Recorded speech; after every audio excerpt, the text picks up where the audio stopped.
Yeah.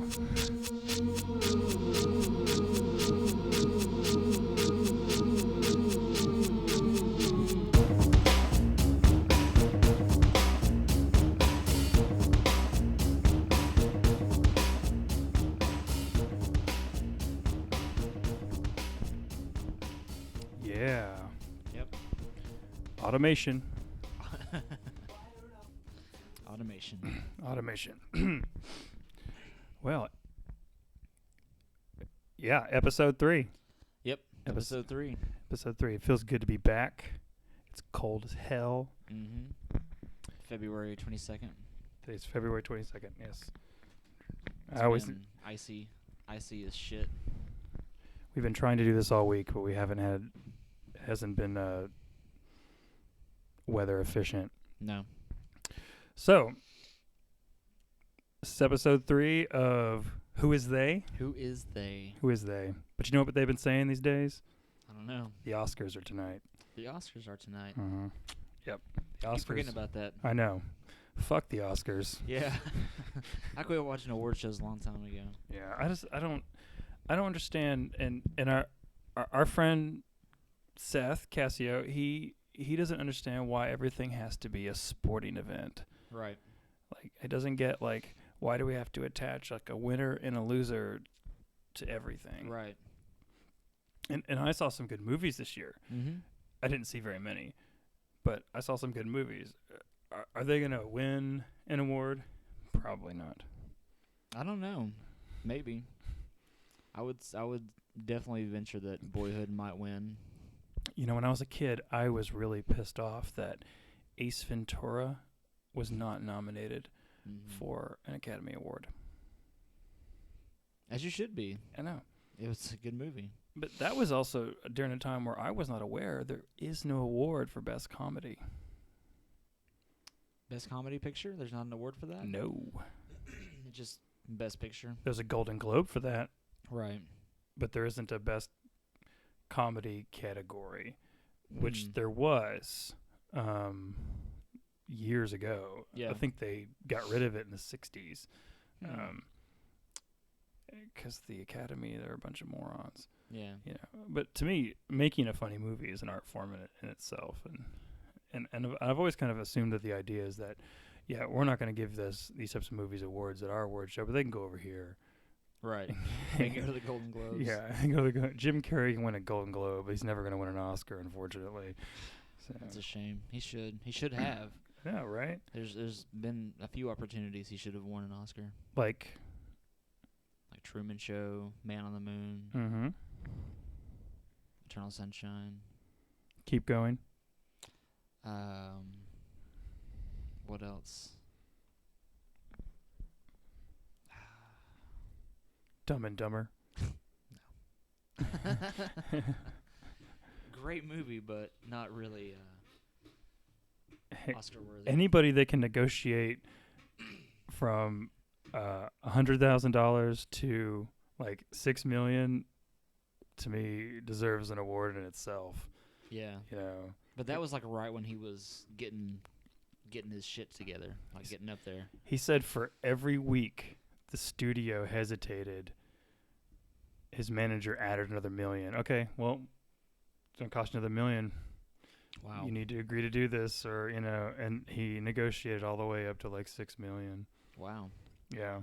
Because he was the first one that was like the first $20 million actor. Like I remember that being big shit. Like Jim Carrey's getting paid $20 million. What was it? What movie was it? It was for it was either for The Mask or it was for I want to say it was after The Mask, because The Mask came out around the same time that Ace Ventura did. I thought Dumb and Dumber was after Ace Ventura. It then was. Then again, they were all three of those movies were literally one after the other. Yeah, they were all so close together.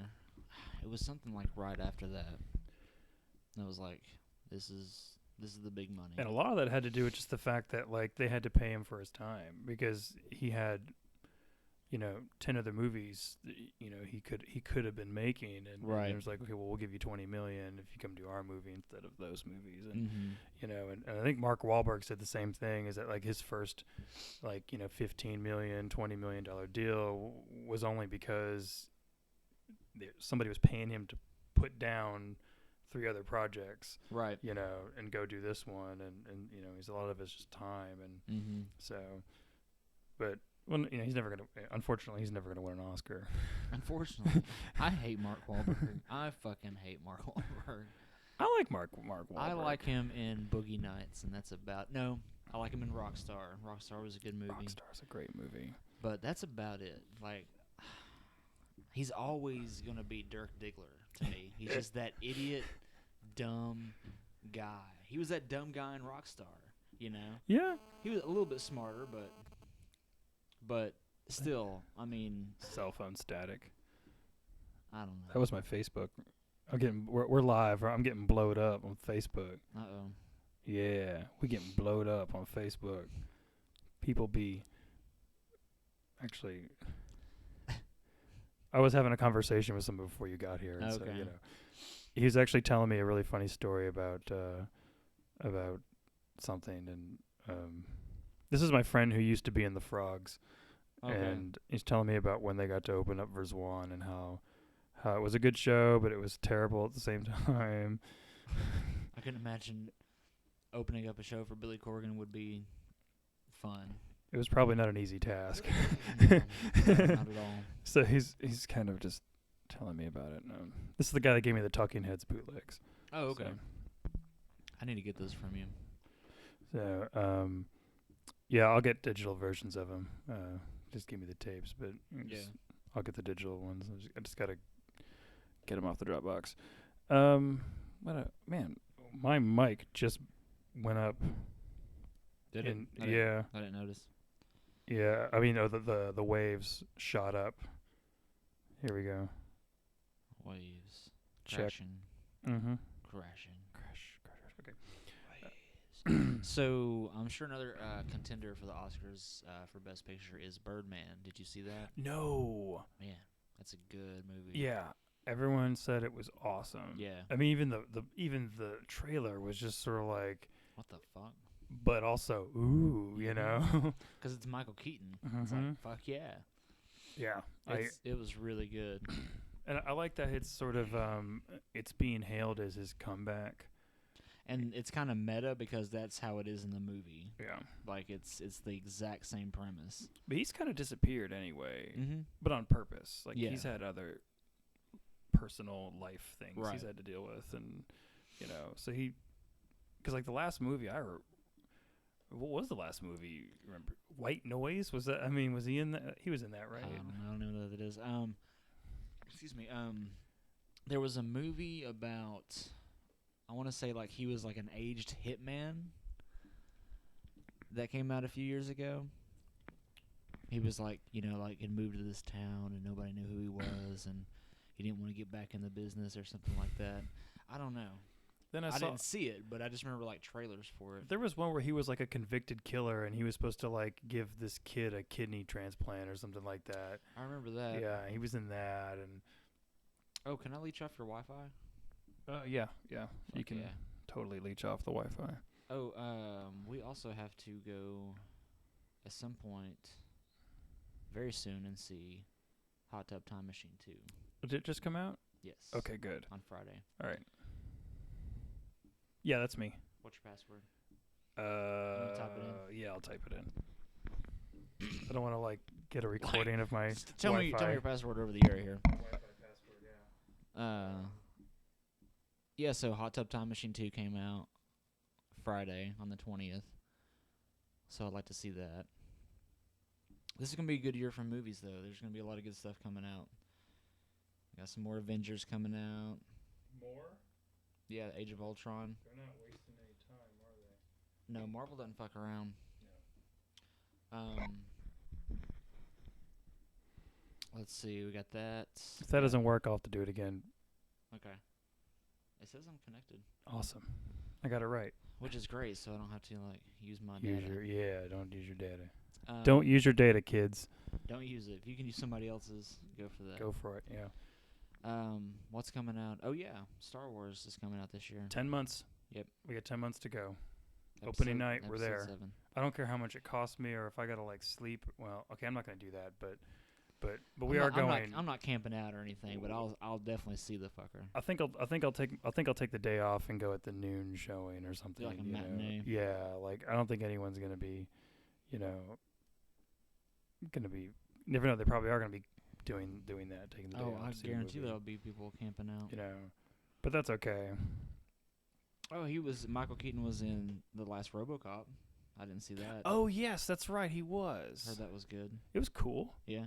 There's a lot of people like Gary Oldman was in that. Yeah. It was a good remake. It was definitely updated. For. He was Ken in Toy Story 3, which is great. Oh, I didn't realize that. The Merry Gentleman, that's what I was talking about. Where it's like a hitman. Oh. And that was in 08. Okay, I didn't see that. Looks like he did some stuff with Tenacious D in 08, which is great. I'm Batman. Oh, yeah. The tagline on IMDb for The Merry Gentleman is a man with a secret, a woman with a past. So. Boom shakalaka. And they also had Kelly MacDonald in it. He directed that movie. Huh. Interesting. I might have to check it out. Yeah. Well, the big one that I am. It didn't even get did Gone Girl even get a Best Picture nomination? I don't think it did. I don't know. To me, that was I think that's one of the best movies I've seen all year. It was a really fucking good movie. I'm just a Fincher fan. Mm-hmm. Regardless of what he does, to me, I'm gonna like it. And except I still haven't seen The Girl with the Dragon Tattoo. You haven't seen that either. I need to see that. I just started rereading Fight Club, so I want to watch that again. Good book. It is, and it's really, I forgot how short it was. It's only 200 pages. Yeah, it's really fucking short. It's a turner. He gets to the point really quickly and everything. Yeah, it's really fast. I'm already like a quarter of the way through, and it was just like. I had to reread it 3 years ago. Yeah. At school, I had to read the book and watch the movie, and I had to do this thing about. And there's only like minor differences. Like the way he meets Tyler and the way it ends. That's it. And actually filmed both. Really? Yeah. I would like to have seen the filmed version of him meeting Tyler. On the beach? On the beach? Yeah. That would have been awesome. Yeah, he actually filmed both, but they thought the airport scene best when suited. Him driving off in the car? Yeah. it best suited the, because it brought them both together and got the two characters to the bar and to the house faster and all this and that. Because in the book, I think they meet in the airport, but on the plane, it's having them on the plane just kind of skips that, Yeah. You get to it a lot faster. And, yeah. I would like to see, because it makes more sense in the book when he meets him, and because the narrator's talking, he's like, he spent all this time building this structure that is only perfect for 1 minute. Like he builds the hand, and he's sitting in the shadow and the palm of the hand. And he's like, all you need was 1 minute. So like all this work that he spent this whole day creating this thing for one small piece of perfection. You know, which is really really cool. It's one of the themes of the book, actually. I would say you kind of, perfection and destruction, right, like the building of and the destroying, the only way to truly change yourself is to destroy yourself, and just kind of reiterates that idea, I suppose. And that was a lot more prominent in the movie, I think. Building yourself up and destroying yourself. The professor that I had was all about the whole concept of body image. How body image is portrayed, not just in the book, but like, but in the movie, and I was just sort of like, you mean like self-improvement's masturbation, like, right? And he's like, yeah, write your paper about that. Write your paper about that. Masturbation. He goes, you could even title it that, self-improvement's masturbation. Get your point across quickly, and yeah, it's a page turner. It's a short one, It is. But when that movie came together, though, see, I was not aware of the book. No, I was telling that to Daniel the other day. When I went to go see it, the first time, me and my girlfriend at the time, we went to go see the X-Files movie. Oh, so we God. get to the theater, and we're like, one for X-Files. And they're like, well, hey, we've got a double feature today. It's, basically 2 for 1. So we're like, okay, why not? What's the second movie? This movie called Fight Club. I'm like, okay. We never heard of it. So we watched X-Files, loved X-Files, sat and watched Fight Club, and we were just, just open mouth, eyes wide open the whole time. What is this? It's brand new. So we tell everybody, and we go see it again immediately. But the second time we see it, I paid more attention to the credits at the beginning, and it was said based on a book by Chuck Palahniuk, and I was like, all right. I'm going to buy that and book. the next day, I bought the fucking book. So that's what happened when Drew went and saw it yeah. and came to, like, our Boy Scout meeting, like, mm-hmm. that day was, you guys have to go see Fight Club. Oh, my gosh. Yeah. Oh, my gosh. It's, like, the best movie ever. You know, and we're like, okay, like, I guess we'll go see it. And I think just a couple weeks later, like, my brother and I went to see it. And we were like, oh my fucking God. Yeah. It's the best movie ever. Yeah, pretty much. Yeah. Like, we were really, and that's one of the first, I wouldn't say the first time, but, like, one of the first times, a lot of us were introduced to the Pixies. Yeah, that's really, honestly, probably my first introduction to the Pixies. Because I remember somebody thinking it was a Radiohead song. Mm-hmm. And, and I'm like, oh, yeah, I guess it was a Radiohead song. And then this girl, I was working at Blockbuster, she goes, no, that's not Radiohead, that's the Pixies. I was like, oh, that legendary band that people talk about that we've never heard, Right. Yeah, because I always heard, you always heard, Cobain talking about the Pixies. But I never really listened to him. Because you didn't know anybody that had a Pixies CD, And I remember they had a copy of Surfer Rosa at the disco round. Mike, it's like, oh, it's been here a while. Oh, and Cobain's birthday was Friday, too. Oh, yeah. February 20th. George Harrison's is on Wednesday as well. So Charlotte and George Harrison have the same birthday. That's awesome. Yeah, it's kind of cool. Same birthday. So Gone Girl is not nominated for Best Picture. That sucks. Yeah. I mean, because, man, that guy, Fincher deserves a Best Director for something. Yeah. I mean, yes, he's very... Has he ever won? No. He's never won? No. That sucks, man. He's made some really great movies. I mean, Did you ever see The one Game? of his movies won Best Picture, right. The Social Network. Oh, that's right. But he didn't win Best Director that year. Who won Best Director? When it came out that year? That was 2010, 2011. I don't know. But did you ever see The Game? Oh, yeah. Love it. That motherfucker is awesome. Actually, we just rewatched it the other night. Oh, yeah? Mary Frances had never seen it. And we just rewatched it the other night. And that one was like... That movie fucked my brain when I saw it. Yeah. Like, real bad. And that one was another one they used to show on cable all the time. Because when it came out, what, 97... 98. It was right before Fight Club. It was the movie he did right before Fight Club. Was it the one he did? I guess that was right after 7. Yeah, it was right after 7. Okay. He got the budget for The Game because 7 was such a successful movie. Yeah. And The Game was one of those movies where it may not have did too well in the theater, but they showed it all over the place. Like, right. It was on all the movie channels, and I remember it's where I saw it for the first time. Yeah. And I remember Casper, we were at Walmart. Casper found a DVD of it, like in the 550 bin. Yeah. And I was like, oh, I love that movie. And he's like, oh, okay, I guess I'll buy it then. And we went home and watched it. And, he's like, oh, man, how come I've never seen this? And I was like, well, that's just David Fincher. And he was like, oh, the Fight Club guy? How come I've never seen this? Right. So, because he doesn't get a lot of recognition, in my opinion, right? For what he does.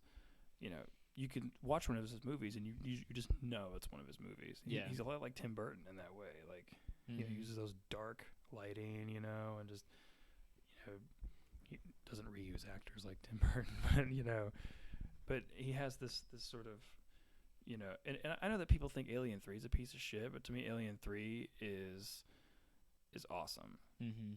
Because of David Fincher. Right. Yeah. Because and then if you watch the my brother has the Alien Legacy thing, and yeah, when I was visiting, I only watched the Alien 3 one because I wanted to listen to the commentary. Yeah. And he rips his own movie to pieces. Mm-hmm. He fucking hates that movie. Was that his first movie? First major movie that he was directing. And it was kind of one of those things like, you do this, and we'll give you money to do your own movie, and you do this for us now. And it was kind of like this, but he took the job as if it was his baby, and the studio wouldn't allow him to do anything that he wanted. Yeah. And he said it came down to him quitting a couple times. The script was rewritten, on 2 different occasions in the middle of filming. Mm-hmm. Sigourney Weaver quitting right once or twice and having to be coaxed back with an extra $2 million. Wow. And this is before they even started shooting. Wow. Sigourney Weaver, I remember she wanted more control over the script because she actually has likeness rights to the character Ellen Ripley. Right. And a lot of that has to do with her experience with Alien 3. And she's like, I am this woman. Therefore, you can't tell me who she is because I am this woman, Mm-hmm. And it's very true. Like, she is that person. Right. And so he didn't fight with her on that. It was the studio that fought with her on that. And he said, like, all the scenes in the tunnels, they wanted him to redo that. And he's like, no, you have any idea how long it took us to set up the lighting for that? Right. Just the lighting, mm-hmm. And he said at that time those types of cameras, those steady cams, were very expensive. Right. He said that's not a track. That is a couple of dudes to make it look real. Yeah. A couple of dudes running down that tunnel. Right. With a steady cam, and it's like all those little things. And at the very, very end, they say, "Oh yeah, you got to cut 20 minutes, and you don't get final cut. We do." And he's like, all right, fuck it. That's it. I'm done. Right. I'm done. And so he said the version you saw in the movie theater is not his version of the film. Right. And then on the Blu-ray, the Blu-ray is actually like, it's an extra 30-something minutes long, and the ending's almost different. There's mm-hmm. a lot of scenes that are different. It's edited very differently, It's a little creepier, Right. And I think it's all because they were trying to sell the movie. Mm-hmm. When by that time, that movie was going to sell itself. Yeah. I mean, it's already part of a franchise. And so he took that experience and was like, okay, from now on, I'm going to do my own movies. I'm going to do what I want. Right. And if I have to pay for it, I'm going to do it. Yeah. And if I don't get final cut, then the movie's never going to see the light of day. And he's done that in every single movie he's ever done. And luckily, he just gets more and more money, so it's better. And every movie, he's like, Seven was such a successful film, like it. And I'd say that was so low budget too. Like it just looks it's all gritty and dark. Very lo-fi. Yeah. And I forget what movie he said. What movie of his? He said the box not sort of the box office sales, but like the something rights or whatever, is what allowed him to pay for the cameras he bought for Zodiac. Yeah. That like, I always forget he does Zodiac. I love that movie. Zodiac was great. Yeah. It took him a long time to make it too. I bet, because it's a long ass fucking movie. And because it's at least 2.5 hours, right? It's almost it teeters that line of 3 hours. I believe. I know it's long as fuck. And even the adaptation of the, actually I have the book. Yeah, because we've talked about that. I want to get that. Yeah. I want to read that. Yeah, I have that book. Let me see if it's still. See, this is long enough. It'll. Nice. And talking about Fincher, I'm curious as to why he didn't get Reznor to do Robert Graysmith. There you go. Yeah. Why he didn't get Reznor to do the music for Fight Club. He was too busy. Reznor was? He was trying to finish The Fragile. He was too busy. Because if you've probably listened to the commentary, I'm sure, for Fight Club. Yeah. And Norton and Pitt are always talking. They were talking originally. They wanted Radiohead to do the soundtrack or to do the score, but I think they were busy no. as well. Yeah. But it's like that'd been really cool. But I love what the Dust Brothers did. Like that. I think Reznor is the one that said, "I'm trying to finish my record right now. I've got a tour I got to rehearse for, but my friends, these guys, Dust Brothers, why don't you talk to them? Like, I like what they do." I think it was Reznor that pointed them into that direction. And, that's cool. But Trent also, I think, went on to say, after I saw the movie, I wish I had put everything aside and done the music for it. Like, but he had issues with Natural Born Killers. Mm-hmm. Because he had to work with Oliver Stone. Yeah.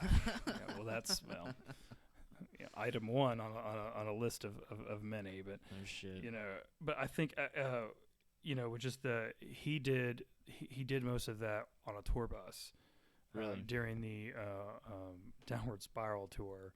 I didn't realize that. Yeah, and I think that's kind of one of those things where I think he was just, not going to do that anymore, and try to juggle too many things. And but what he's doing now with Atticus Ross is just, this stuff in Gone Girl is awesome. It's creepy.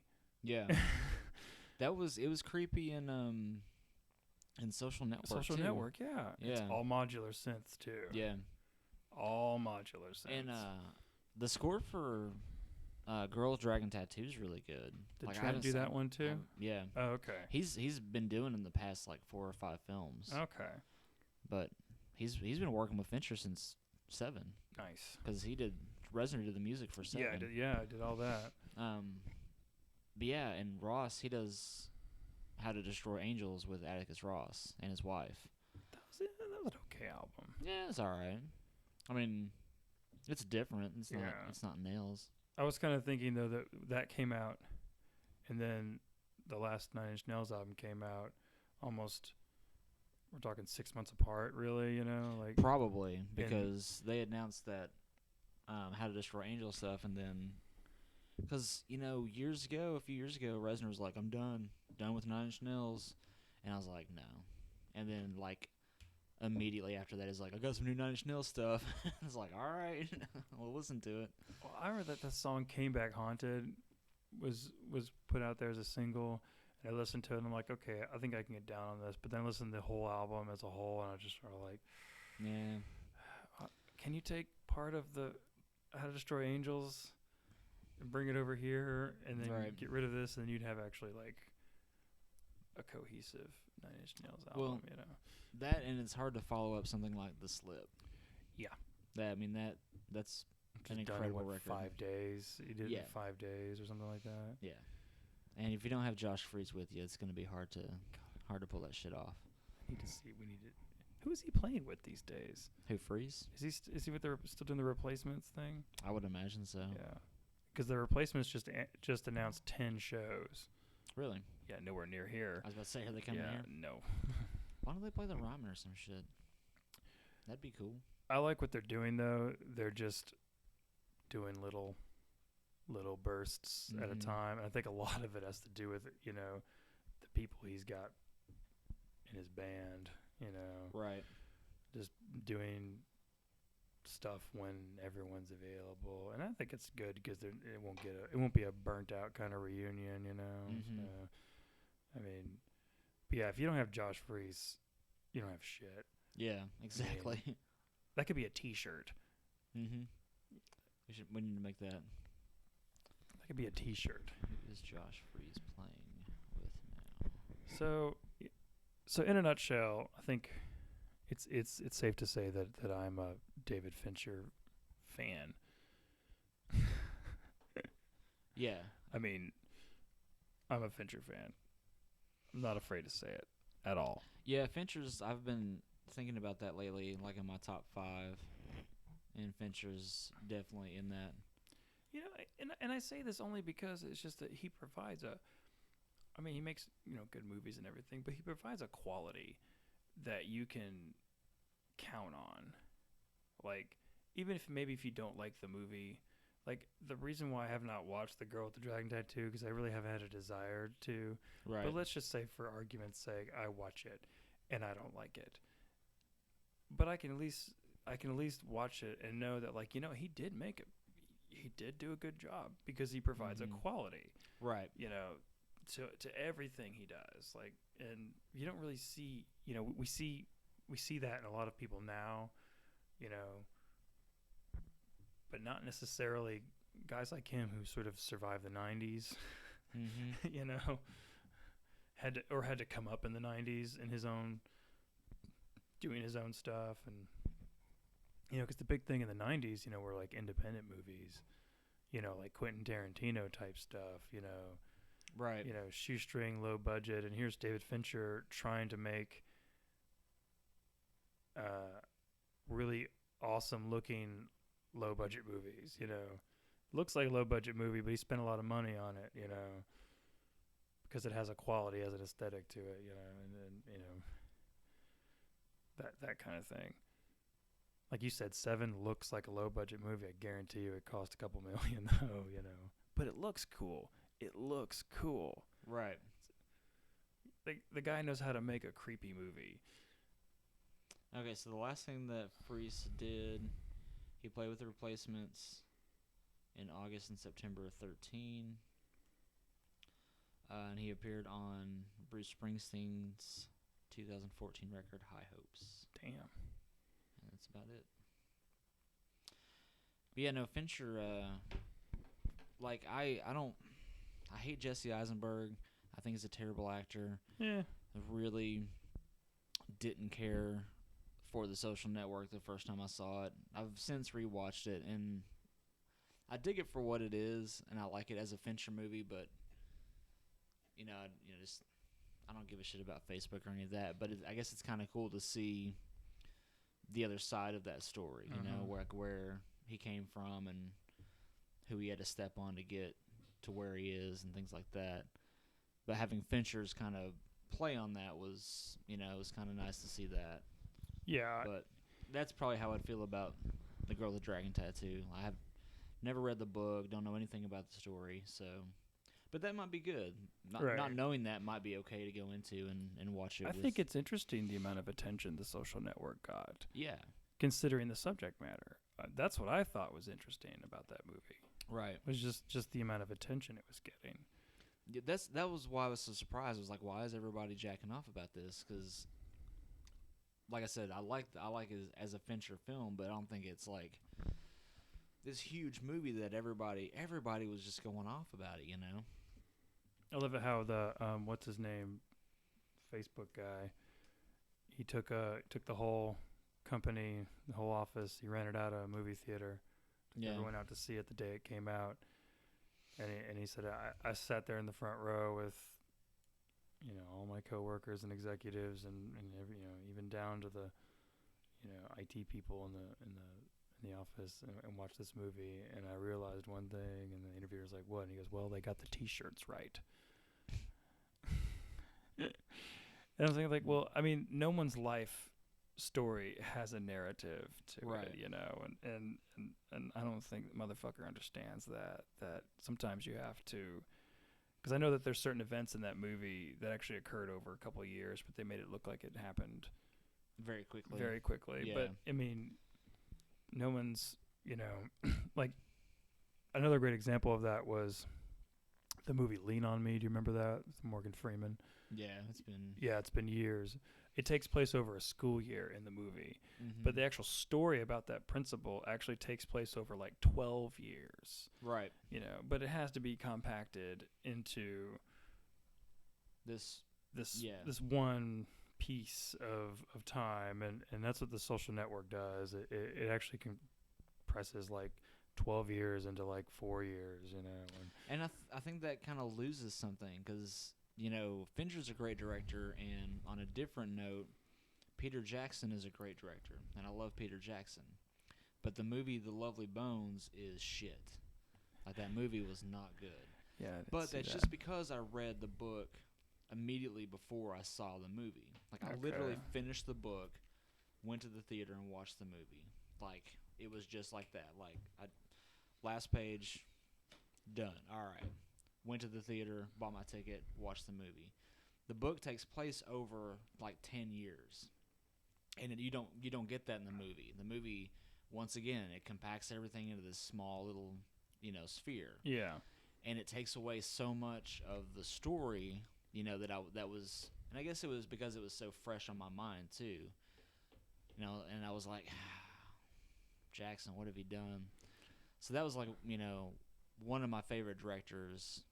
One of his not great, he tried, but in my opinion didn't hit it. And that's it. And I think you're gonna see, like, I imagine Christopher Nolan's gonna do that to me eventually. He's gonna make a piece of shit that I'm not gonna enjoy, But a lot of people didn't like Interstellar. Like, I heard so many people saying that, which I haven't seen it yet, but I know I suck. Right. I suck. But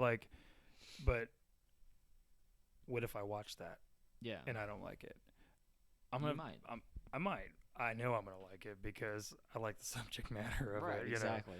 But I'm still gonna like it because it's Christopher Nolan. I'm gonna find something in there to enjoy about it. Right. Like the whatever. You know what I mean? I'll find something to enjoy, but I'll still be able to stand back and say, yeah, it wasn't that great. Right. But I like what you're doing here. Mm-hmm. Only because he's a lot like David Fincher. He provides a quality, a certain. He gives you this. Mm-hmm. Okay, here's my movie, and you can expect this every time because this is how I do things. Or you can expect more. Yeah. Like, more is going to come out of this because he just tops himself every time. Yeah. I mean, even the Batman movies got progressively awesomer. He had to build specific cameras for certain parts in The Dark Knight. He had to build IMAX cameras. He had to make cameras to film 7 scenes to film certain parts of this movie. Yeah, that's such a James Cameron move. Right. I'm gonna build a camera to do one shot. That just goes to show you his appreciation of film and his appreciation of what he wants to give to people that also appreciate film. It's one of those, like, I want to do this. Okay, here's some money. Like this is how I have to do it. This is how I got to do it. It's just money. Yeah. But you spend the money now, you spend less in the future. Mm-hmm. And James Cameron achieved that with Avatar. Yeah. Where that movie cost $1 billion, not the movie itself. He had to build 3D cameras that shot in 3D because they didn't make them. And he hired a company and said, here is an unlimited budget. You have, 2 years to produce however many cameras. They need to be working. Right. And, by the shooting date. And you have an unlimited budget. And I'm sure they spent $100, $200, $300 million on that. Right. On maybe just producing one. Mm-hmm. And then the next one costs less money, but the research and development that goes into that, right? I'm sure Nolan did the same exact thing. He's like, shooting in IMAX. I got 7 scenes I want to do in IMAX. Okay, can you do this for me? And now the technology is real and it's available. Right. That's why if you go see a Christopher Nolan movie, it's you only need to watch it in IMAX because it's only going to make sense in IMAX. Yeah, but then you have like stuff like when you talk like the Prestige, like a movie like The Prestige, which was done right after Batman. It was kind of the in between thing. The first in between movie, yeah. Which I think is amazing because he actually tried to get the money to do that long before Batman. And and I think it was you that told me I had to watch it, and I watched it, and I was like, oh my gosh. But when I watched, you didn't tell me it was Christopher Nolan that had made the movie. I saw that in the credits at the end of the movie. Okay. Yeah, you didn't tell me that. You just said, "Oh, you didn't see that? Oh, it's awesome." This movie, right? It's really cool. And I remember I rented it, and and I watched it, and I was like, "Oh, that's Christopher Nolan. That's the Batman guy." Right. This is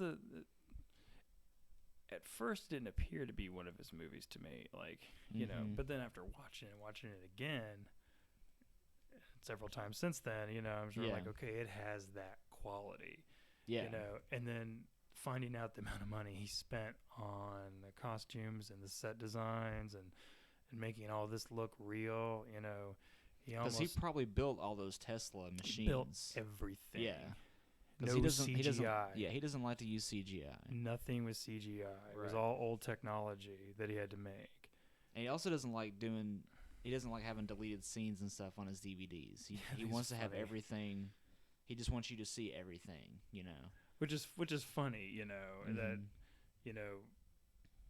because that just goes to show that he's blowing his budget on the visual aspect, right, and staying tight on the shooting aspect. I mean, that just goes to show that that's a trade-off, really.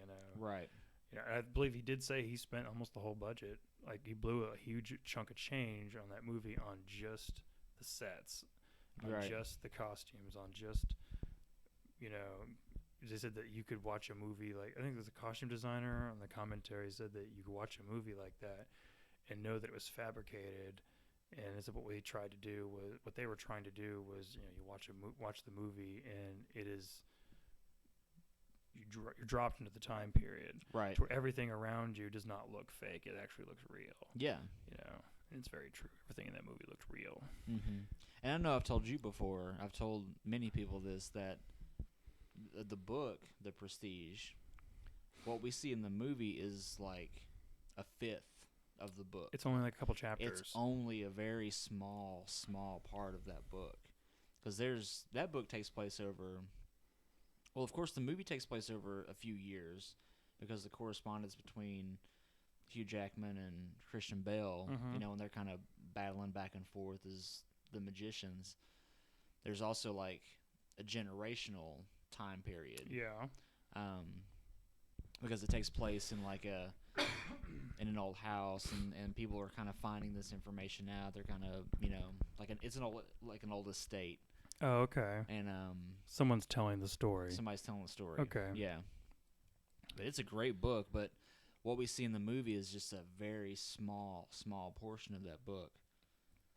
And which just goes back to just how well he adapts things. Him and his brother. Yeah. The way they adapt movies. And apparently Interstellar was a movie that Spielberg had wanted to do years and years ago. Heard about that, yeah. And Jonathan, Christopher's brother, yeah. Had picked it up and was like, "Hey, you're not doing anything now. Let's do this movie." Yeah. I was like, "Okay." Yeah, they Spielberg had commented on how awesome the movie was and everything, and and all that, and then you're reading further down, you're like, Spielberg had actually, whichever studio he's attached to, had actually optioned to make the film 10 years ago or whatever, but he was just like in a typical Spielberg fashion, he had 3 other movies at the time. That man puts his name on like 10 movies and maybe makes 2 of them. Right. But they're like the greatest movies. But he has choices. Yeah. The man has choices. Not very many people get to do that. No. So what else did you see recently? I've been out of the loop. I haven't really. I don't even know. I convinced someone to go see Tusk or go rent it the other night. Yeah. The Manleys haven't seen it yet, and they were. Oh, that's sad. It's not on like Netflix or anything, so. Not yet. Yeah. It's at the Redbox. Is it? Yeah, Tusk's at the Redbox. Damn, I need to tell him that. I told him too. I actually bought it on iTunes. I told him I could log into my iTunes account and they could just watch it. Last movie I saw in the theater was Inherent Vice. Was that good? Yeah, it was great. I mean, it's good old Paul Thomas Anderson. Nice. He's awesome. Makes you really want to smoke a lot of weed though, because everybody's smoking everything throughout the movie. But it's great. I want to read the book. It's based on a Thomas Pynchon book. And I really liked it. I liked the narrative. It's like an old kind of 70s. He shot it on film. Nice. So that was cool. It wasn't digital. It's all on film. You get some Joaquin Phoenix and Josh Brolin, and I mean everybody's in this movie. Martin Short's in the movie. Nice. Yeah, it's awesome. I guess I gotta make it. Yeah, put that one on the to-do list. Yeah, but it's like this old like 60s into 70s private eye, investigative movie. But it's really cool. I really liked it a lot. I'm trying to think. So, did you see? Did we? I think we talked. Did we talk about Boyhood in our last we talked podcast? about it, yeah. And I was actually just thinking the other day, if that doesn't win something, I'm gonna completely ignore the Oscars for the rest of my life. I mean, you should anyway, but you should anyway. But if tonight it doesn't win Best Picture or Best Director, it should win Best Director. I'm gonna be pissed off. Linklater needs to get a fucking Oscar. That motherfucker does great work. Someone needs to give him like a freaking bronze statue somewhere. Right. Yeah, that was good, and that. It took us a while to see that one too. I mean, you saw that one up immediately, but I had to wait for it to come out on DVD, which I didn't have to wait long. But we couldn't find 3 hours to watch it. That's exactly right. So we watched half of it while the kids were napping, and when they woke up, we're just like, "Oh, screw it! You know what? It's a 3-hour movie. We need to finish it." So we watched it while the kids were just running around playing. I just turned the subtitles on. Yeah. And we just kept rewinding it if we missed something, But we managed to get through the whole movie, and I walked away just thinking like, wow, that was just like one of those things where somebody had an idea, and he followed through with the idea to the very end. Right. And I love how he tried not to hype it up while he was working on it, just in case it didn't work out. Yeah, nobody knew about it until he was finished with it. Just in case, like, I was going to keep this as some sort of avant-garde side project because I don't want to talk about it and then have it not worked out and then have that be the thing that sells a movie that doesn't exist. Right. And I like that aspect of it, just I'm going to go do this. It's my little idea. And then he saw the idea from beginning to end, and which is what not very many people are making movies like that. Not necessarily spending 14 years making a movie, but making these things that don't exactly happen overnight. They don't exactly happen through a shooting schedule. Right. They have to happen in some sort of elsewhere sphere. Not many people are doing that these days. It's up against some really good movies, though. Why don't you read them off? Because I don't have them in front of me. The Best Picture nominees this year are American Sniper, Birdman, and I love the sub in parentheses, Birdman or The Unexpected Virtue of Ignorance, Boyhood, The Grand Budapest Hotel. Weird movie. Great movie. Weird. About the Holocaust. Weird movie. So awesome. The Imitation Game. Didn't see it. I didn't see it either. I want to, though. About Alan Turing and the computers and everything. Selma. I heard Selma was really good. The Theory of Everything. Didn't see it. The Manley said that was really good. Yeah, I wish I had seen it. And Whiplash. Didn't see it. And I really want to see that. That's a good group this year. They made some good choices. Considering Gone Girl's missing from that list is a little bit troubling to me, but oh my god. And halfway through the movie you're sitting there watching and you're like, what's her name? How have I already forgotten her name? The main woman. Yeah. Damn it, she's so awesome. and she's like in a lot of the Edgar Wright movies, like with Simon Pegg and Nick Frost. Um,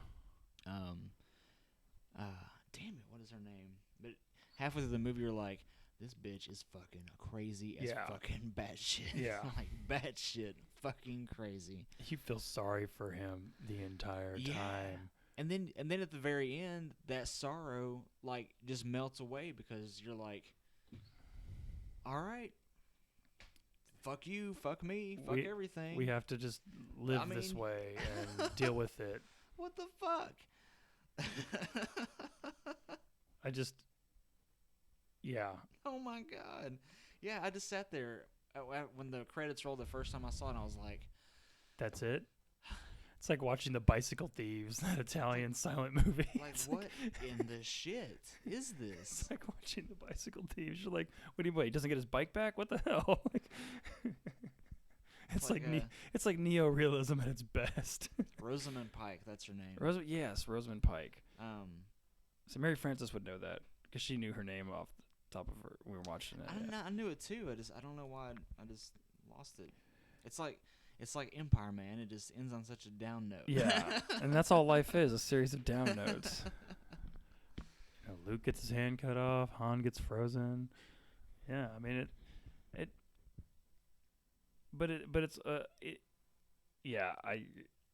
I don't have very many words to say other than like it was definitely one of those like whoa moments, like it's over. Yeah. Like that's it. Like this. All right. That's even creepier than the whole movie. Exactly. That's what fucked my head. I was like, that ending was more creepier than the movie itself. Yeah. Like, holy shit. Like, what the fuck? Yeah, I was blown away. Because then you're kind of left thinking, like, man, she's either going to, like, murder the baby, murder him, kill everybody else. She's going to kill everybody she comes into contact with. And then make it look like, the guy down the street did it, Like, right. It's like, no, Neil Patrick Harris did it. Neil Patrick Harris. He was really good. He was really good. You don't see him too often these days in that. No, not since How I Met Your Mother. He's enjoying his good life break. Well, he's probably doing a lot of Broadway and stuff like that. Which is what he was doing before How I Met Your Mother. He was really into that for a little while. Yeah. He had said something about having to learn how to act. But he did such a great job on Doogie Howser. And I love how Josh Brolin says that. He said when he watches The Goonies, he sees just how horrible he was, and he says The Goonies made him realize I need to go learn how to act. And that's why he didn't see him for 15, 20 years. Yeah, he didn't see him because he went and did a lot of theater. He did like Hamlet and shit. Like he did a ton of. He went to college and studied acting and theater and stuff, and because he said he was embarrassed. But how could you be embarrassed when Corey Feldman's your co-star and Sean Astin? Yeah. I mean, they're not fucking.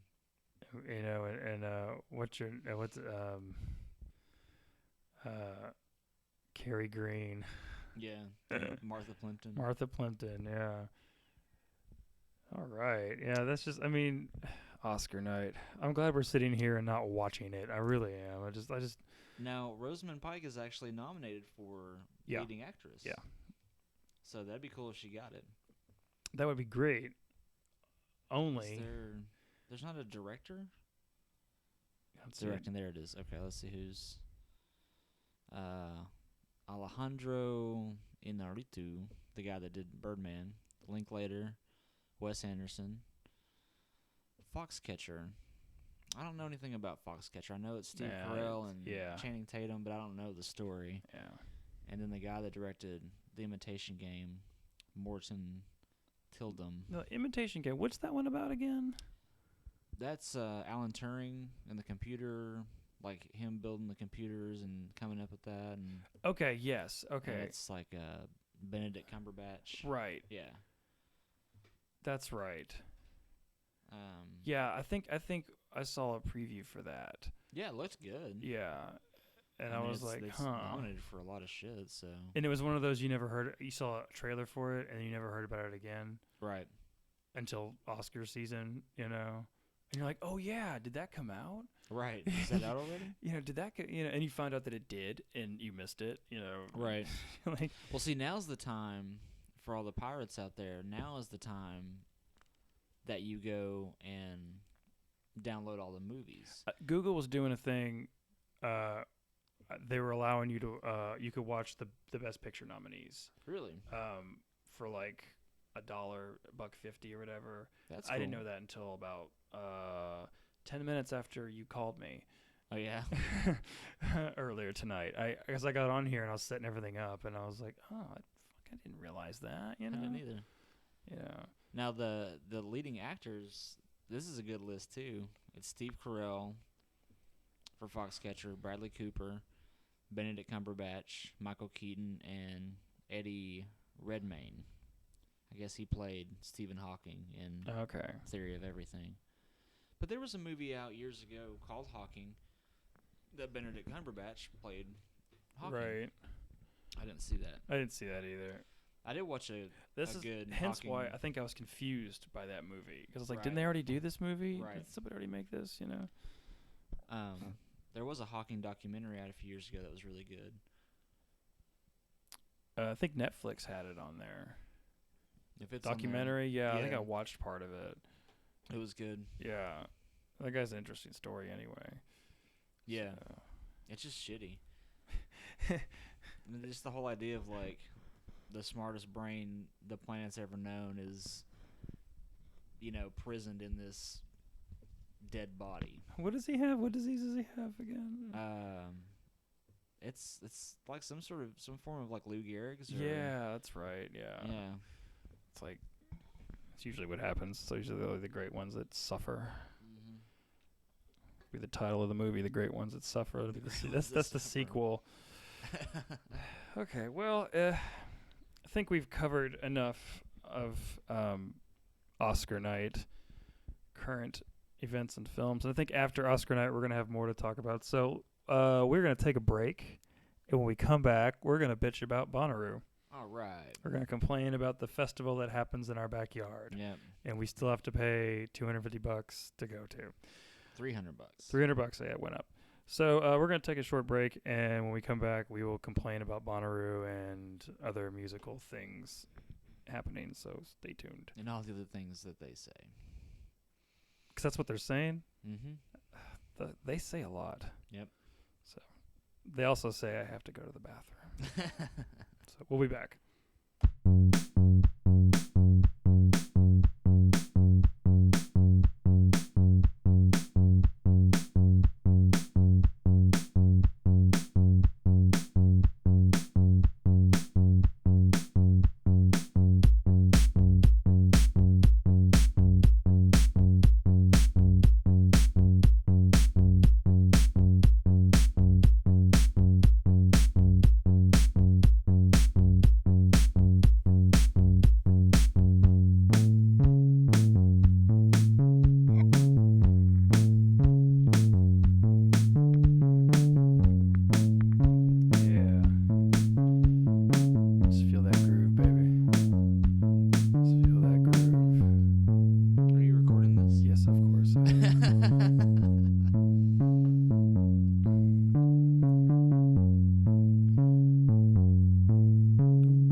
Have you listened to the cover up yet? No. Is it on iTunes? Maybe. I know it's on Spotify. Okay. It is digital, right? Yeah, I bought the digital version. Okay. Well, we're back. We're back. And if you're just now joining us, the name of this podcast is... Who is they? Who is they? Who is they? Who are they? You know what they're saying? They're always saying something. Yeah. You know what they're saying lately? How shitty the Bonnaroo lineup is. That's what they're saying. 'Cause I know I'm saying it. I know. Me too. And I'm actually going. I'll probably end up going too, but if the opportunity that I explained to you the other day ends up working out, that'll be okay. That'll be good. Yeah. But for the most part, is it worth $300? I don't think so this year. Well, let's just find out here. Let's find out here. Here we go. You're probably pulling it up. I'm probably pulling it up. What do you know? The Bonnaroo lineup just jumped out at me. It's popped up right there. It just popped up. There I don't know where it came from. It's just here. Just popped right up. So Let's see. and you know what? And I'm not gonna be mean. Okay, I'm not. I'm trying to be, nice about this. Mm-hmm. Okay, Billy Joel is not a major festival headliner. No. Not this festival. Not this festival. Maybe in like Britain. Right. In 1985. 7.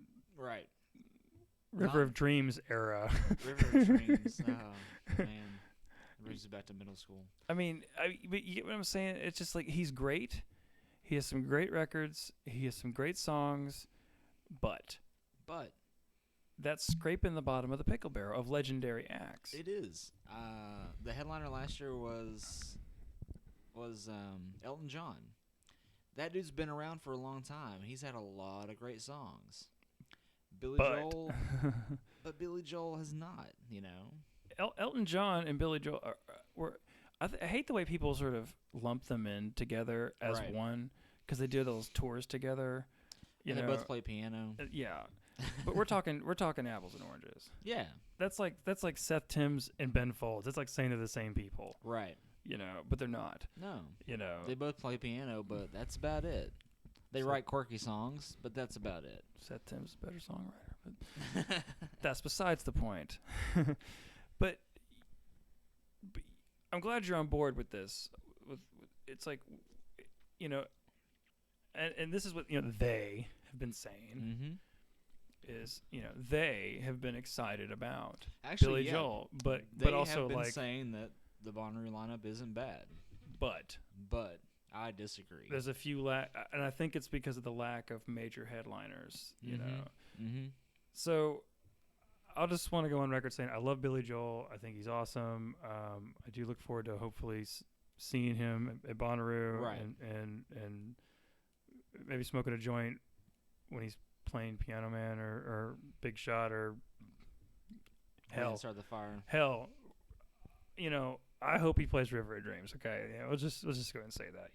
It's going to be a greatest hit show. Yeah, that's like asking the Beach Boys not to play Kokomo. I mean, you got to expect it, right? You're going to see that.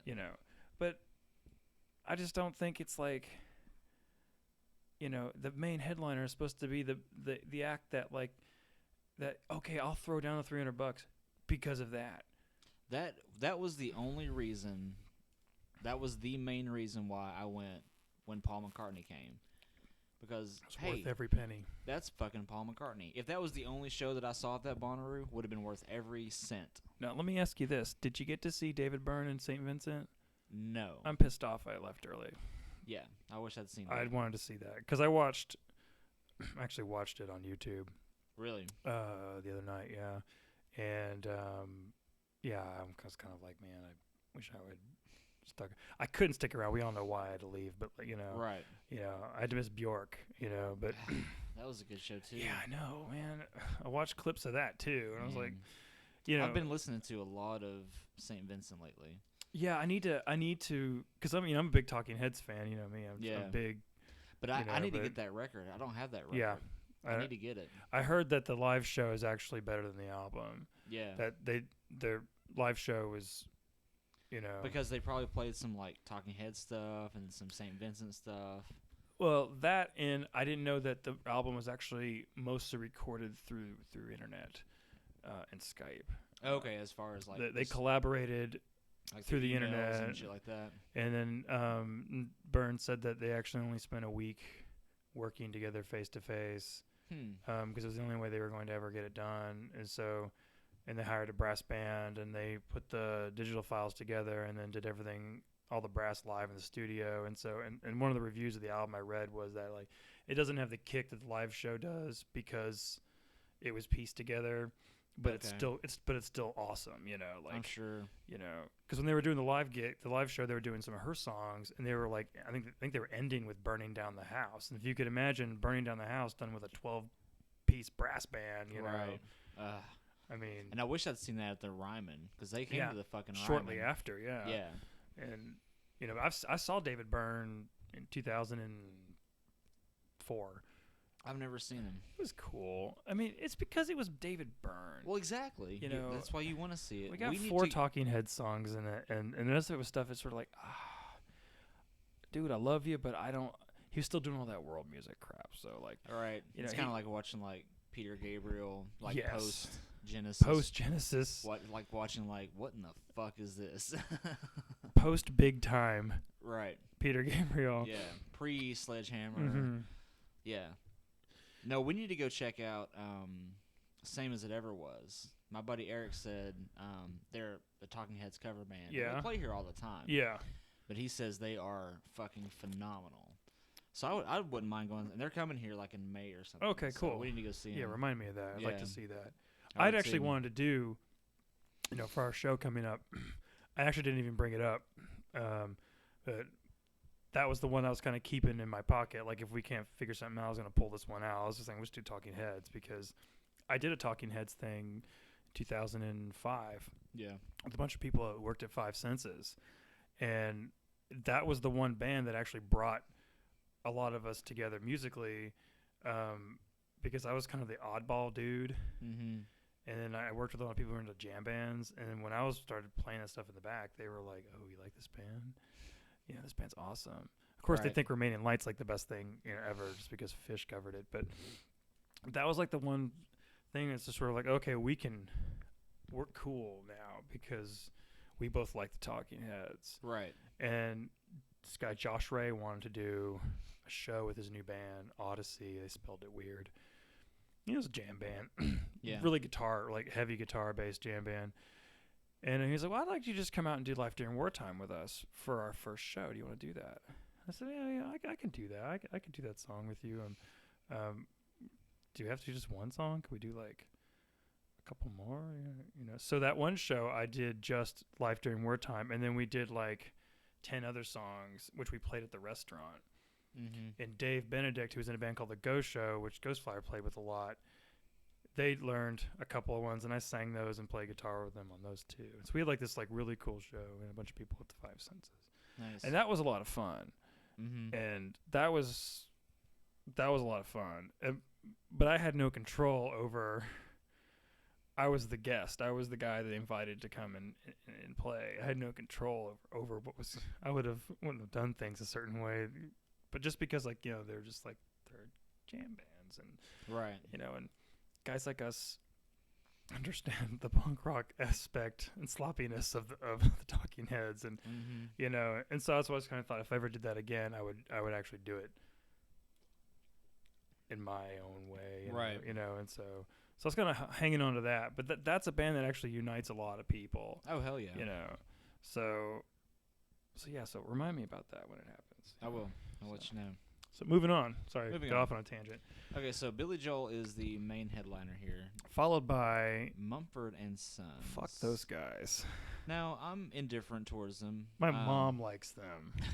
I got some friends that like them. I've never got into them. I'm not into that scene. Neo folk, is that what they're calling it? If they are, that's the first I've ever heard it. I hate it when people compare them to the Beatles. I've never heard that either, and that's not a good comparison. No, it's terrible. And I think the only reason why they're playing is because of the cancellation 2 years ago. Yeah, they were supposed to play a couple years ago, and good old Jack Johnson decided to show up instead. And I missed that, too. I'm not a big Jack Johnson fan. Yeah, fuck that. Yeah, fuck that guy. And so we were just talking about this next one on the list just recently, Dead Mouse. An old Dead Mouse. Here's the thing about Gotta have some EDM in there. Here's the thing about Dead Mouse, okay? The man has one of the largest Eurorack synthesizer collections, modular synthesizers. Yeah, he uses a lot of this material on his music, and you can tell. What I don't like about it is he's not doing this stuff live, right? Like up there patching and triggering and You know, he doesn't have his big EMS synth on stage, which. And if I ever get to meet the guy, I'm gonna be like, you know what? You would be the best electronic musician in the world if you would just bring your modulars on stage. Right. You'd get more respect. I know 1.5 million people there are gonna give you all the respect in the world, but you know, you would have true musician respect if you did that. Right. So I hate to be an asshole about that, which is why I'm slightly curious about the guy. But I imagine we're gonna be 100, 200 yards away, and we're still going to be able to hear it. Right. Like, because there's no way that you won't be able to hear that. So who the fuck's Kendrick Lamar? Kendrick Lamar, I guess he's a hip-hop guy. I'm not familiar with his stuff. I only know of him because he did a little snippet of a song with Lonely Island. So that's about it. Which one was that? He did a little part in YOLO. He's this talking about the I forget now. All the like investments shit like that. That's him. Yeah, that's But that is all of my knowledge of Kendrick Lamar. I don't know any of his other music. Yeah. Who now? Florence and the Machine have been around for a long time, but honestly, I've never heard them. I've never listened to them either, but I've heard a lot about them. And they're listed number 1, 2, 3, 4, 5, 6 on the list at the very top. Like, is that? I mean, is that what that is? You know, I mean, they're listed above Robert Plant. They're listed above Robert Plant. I was just about to say that. What is this sensational space shifter thing? It's something new to me. Last time I heard he was playing with Alison Krauss, but that was years ago. So that was 2010. Yeah. So that was some time ago. Yeah. My Morning Jacket. I'll check it out. I would love to see those guys. I know they'll probably play at night, so I'll check it out. Put on a good show. Jim James. I saw him at the Cannery with Manley and Vircher a couple years ago, and it was fucking amazing. Like it was a great show. Like his solo show was awesome. Was that the one where you guys sent me the text message with the big modular synthesizer on the side of the stage? No, that was probably M83. M83, okay, yeah. That's what that was. All right. So Jacket will put on a good show, no doubt. They're really awesome. Yeah. Bass Nectar. That's a jam band. It's another jam band. So it's polyrhythmic, rhythmic. Yeah, I'm not. Drum and bass. I don't give a shit about any of that. Alabama Shakes. Shakes are great. Saw them open up for Jack White. They're awesome. I'll check it out. You dig them? Yeah, I mean it's some good like. I heard it's like really upbeat. Yeah, it's some upbeat power kind of. Yeah, it's good. Turbo acoustic kind of shit. You know, yeah, like. And Brittany, the singer, she can fucking wail. She's great, and she plays lead guitar. Nice. Which is also great. Who the hell is Childish Gambino? That is an actor named Donald Glover. I've never seen the show Community. Do you know the show Community? Oh no. Well, yeah, but I don't watch it. Yeah, I don't watch it, but he's on that show. Oh, okay. Who's Flume? I don't know who Flume is. Or Hosier.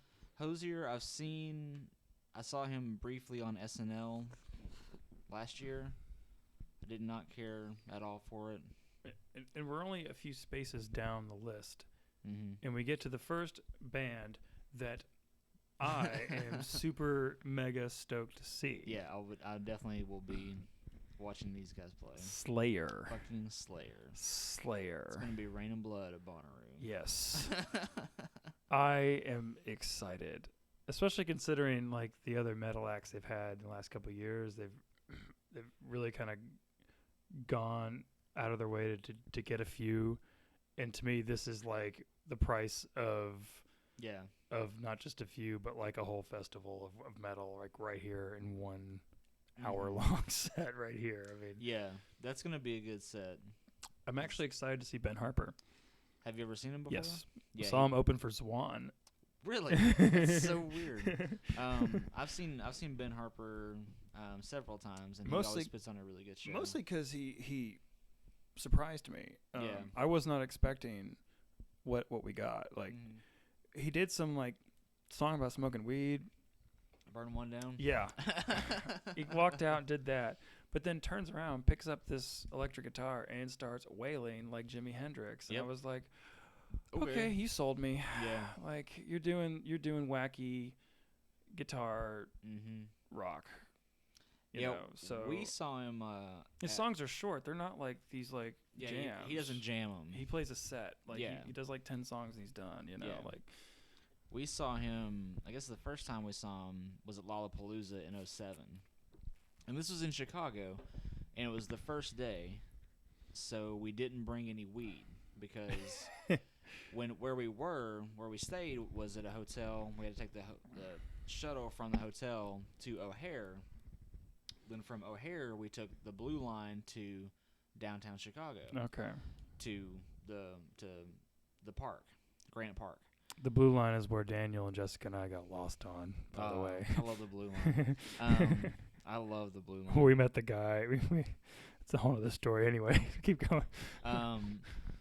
So we didn't bring any weed because we went through the airport. Like, we're going through O'Hare. Like, this is one of the major American airports. Yeah. So we didn't bring any weed. And, of course, the first day we get there, Ben Harper's playing. And as soon as Burn One Down comes on, you just see these little puffs of smoke throughout the entire crowd. And we're like, fuck, we're not high. Everybody else is high, and we're not high. It was a great show regardless. I mean, it was just one of those things that was like, they came prepared and we didn't. I wish we fucking had some weed. But people weren't sharing? Well, I don't think we really, we weren't bugging anybody. Oh, okay. But the next couple of days, we were a little bit smarter. Okay. So. I'm actually, I'm not, I know that, like, you know, Manly and Chrissy are really into Belle and Sebastian and, you know, and. What? No, I just think of High Fidelity anytime I hear that's great because it sucks ass. It sucks ass. It's crappy pap. Oh, that's the great thing about working in a record store. You listen to that pappy crap you don't even want to listen to. Well, they really like Belle and Sebastian, and I honestly have never listened to them. Mary Frances likes them, and probably the extent that I've heard them is. It's funny having High friends that soundtrack. really like something and you've never really heard it either. Right. So I'm actually gonna make a point to see Belle and Sebastian. Well, if I'm there, I'll go with you. It's the new Belle and Sebastian. You like it? It's the new Belle and Sebastian. That is the extent. Pop girls, etc. Japanese import. That's all that I've heard. Spoon, man. Yeah. I'm excited about Spoon. I don't know anything about Spoon. I haven't seen Spoon. I saw Spoon 3 times. Yeah. From 2002 to 2004, I saw them 3 times, once each year. And in 2004, I actually went with Seth Timms and I went to see Spoon together. Nice. I drove him to the show. That's cool. We hung out and drank a lot of beer. Nice. That's fun. We hung out and drank a lot of beer at Spoon. And he made fun of me the whole time, and it was hilarious. But that was the last time I saw Spoon. I don't know anything about him. But I have a couple other albums. It's good stuff.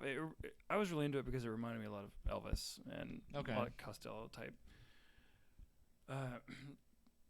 vocal performance and like lyrical aspect. You know, just kind of it's like how many words can I fit? In here. It's kind of like the Neutral Milk Hotel stuff. Yeah. It's like, how many words can I say in 10 seconds? But it's like this good combination of like slow music and upbeat music. Okay. You know, it's like when I first saw him, it was a 3-piece. It was drums, bass, guitar, and it was not what you would expect. You know? He's playing flat wound strings on a Telecaster, and they had a keyboard player after that. But I haven't bought their last like 3 albums, so I don't even know what to expect. So I'm actually kind of excited about that. Okay. You know, but it's good stuff. You know, it's worth a listen. Yeah. So, who's next? The War on Drugs. You got me. Yeah, never heard of them. I think I saw them on Letterman or something. And really? Yeah. I've never heard of them. STS9. STS9. I've seen those guys a couple of times. No, it stands for Sound Tribe Sector 9. They're kind of like not an STD. It might be now. Might get an STD by It could be today. Like the girls that go like that band are the ones that'll give you herpes or something. Mm-hmm. They're okay. They're a jam band. Yeah, that's what I thought. You might get seen lice them a couple then. times. We saw them. we saw them at that Lollapalooza. Yeah, because we watched them, and then we kind of we were sitting in a group, and of course this is the point where we were getting high then because we brought our weed this time. So we were watching STS9, and then we kind of turned around and pivoted for the next stage and watched the Roots. So that was pretty cool. Interesting. Yeah. I like the Roots. The Roots were great that one year. At Bonnaroo? Yeah. Oh, yeah. And they did all the Beastie Boy medley. Yeah, that was really cool. That was great. That was nice. Ben Folds. I'll always watch Ben Folds. What does he do? What is this? Y music? What is he doing? I don't know what is Y music. I have no idea. I don't know. I'll watch it because Ben Folds is awesome. We saw him that one year. I think it was. Well, you were. Yeah, you didn't go in 2010. We saw him in 2010. I saw Ben Folds last year at the Ryman for free. For free. For free. It was great. Awesome. My friend Katie texted me and she was like, Ben Folds is playing the Ryman. Go look now. So I went on the website and I was like, yep, got a ticket for free. So it was like a surprise show. Was he filming something or whatever? It was for something. Oh, okay. But he played for like an hour. So interesting. It was great. He played a few songs, then he started taking requests. And it was just him and a piano on stage at Ryman. Nice. It was really cool. And, of course, you get the Super Jam here that doesn't even have... It's not even a question mark now. It's just an exclamation point. Yeah. And Atmosphere is a hip-hop, jammy. which I've seen him before. Yeah, I've heard they're really Jacob's good. really into Atmosphere. Yeah. And so I'm probably going to try to make a point to see that. Because it is good. I mean, the guy raps about, like, there's a lot of stuff about, like, vegan, being in love with some vegan girl. And it's, like, one of the funniest songs ever, you know. Mm-hmm. But it's, like, good hip-hop, you know. It's, like, it's the kind of stuff you'd want to hear. It's not about, like, bitches and hoes. Right. It's like, no, this guy's got a crush on this vegan girl, and he doesn't want to go vegan. And right. You know, I mean, it's like shit you can relate to, and that's why and of course the beats. And I think when we saw him, he had a live band. So there was a live band. So cool. Hopefully, it'll be the I'm same sure thing this time, he's probably still in that same mindset. So who's this Atomic Bomb? Who is William? I don't know who Atomic Bomb is. Never heard of him. Okay, moving on. Yeah. Tears for Fears. You will see me there. So excited for fucking Tears for Fears. That was one of the things that got me really stoked. 1986, baby, all over again. We're going to get to see fucking Head Over Heels. They're doing the whole record. I think that's their set right now. Really? They're doing the whole record, yeah. Oh, my God. That's so amazing. Because songs from the Big Chair, they just re-released it. And really? A lot of their shows have been... I mean, there's only 9 songs on the album. Right. So what I kind of gathered is that that's like that's their set is like the record. Nice. It's bookended with other stuff, so you know. I mean, it'll be that and the greatest hits, you know. Head Over Heels is one of the greatest music videos ever. Yeah. And I can't hear that song without thinking of Donnie Darko. Head Over Heels started my whole obsession with like nerdy girls. Or librarians, right? You know, because like you know she's like the hot librarian, but she's not hot until the end of the video when she takes the glasses and puts the hair down. Right. Know? But to me, one of the coolest things ever, and it's the whole Ghostbusters reference in there is when the card catalog is flying, but the card catalog comes out, the keyboard comes up, and he does the solo. Right. Like that is like. Why that's like one of the best videos. Whoever thought of that is genius. It's probably the same guy that thought of the Aha video. Yeah, take on me. This is great. Do some real life, do some sketches. Who's Brandy Carlisle? I don't know. See, Belinda's little sister. No, it's spelled different. Her name's spelled with an S. Right. 21 Pilots. What's that? Do you know what that is? I don't. No. There's so many names on this list that. I have no idea. And for our listeners who aren't listening right now, this is what we're getting at. Yeah. Is that we've reached a point in a Bonnaroo lineup where we're not even halfway through, and we really only know like 5 bands on here. I'm looking at the rest of the list, and there's only a handful of other. I wouldn't mind seeing the Ed Helms bluegrass situation. This is one of the. This is like the third or fourth year he's done that. Yeah, now. and I've missed every one. I'd like to see it this time. Some of this stuff is I've heard the names, but I just don't like Mm-hmm. Caribou, Flying Lotus.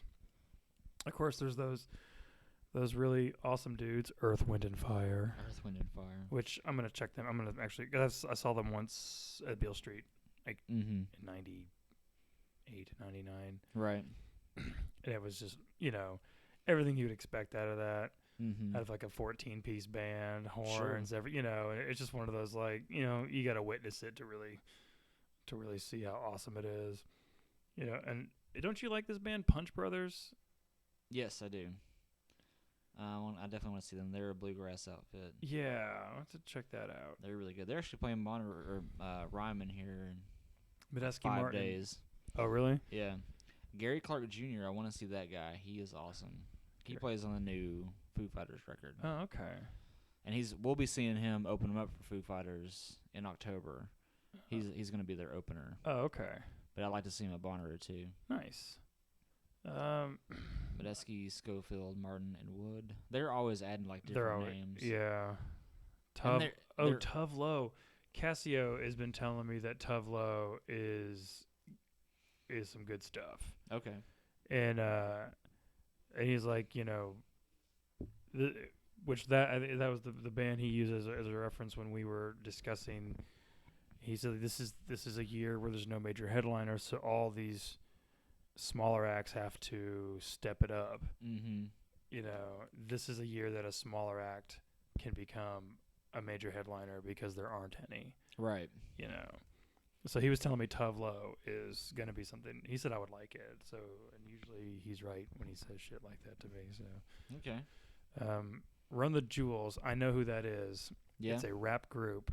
Their hit song is called "Dick in the Mouth All Day." Okay. I will definitely be seeing that. All right. Because it is what it is, and I feel like I need to. It's really fast rap. Right. Dick in the mouth all day. Just Okay. I'll see if they can pull it off live. We'll see. Yeah, they're called Run the Jewels. Run the Jewels. Some of their songs are kind of gangsta, but not gangster rap. Like gonna shoot a motherfucker, but like 1940s gangsta. Oh, okay. Themed lyrics. Some Al Capone shit. Yeah, like they're really into that. That's odd. What's all this shit that looks like Beirut? Oh, it's the Al Capone suite. So yeah, I don't know who Dawes is. I've seen Dawes. I saw Dawes open up for the Lips a couple years ago in Atlanta. Jeezy. G-Eazy. I've heard Trampled by Turtles. I like those guys. Okay, I was actually gonna ask that. And they actually just played. Sounds like a cool name, actually. They played the Ryman like a couple weeks ago. Actually. That's right. Yeah, I think I got the email reminder about it. But they're cool. They're kind of laid back. They're kind of chill. Not really a jam band, but they're just like real mellow and cool and chill. Interesting.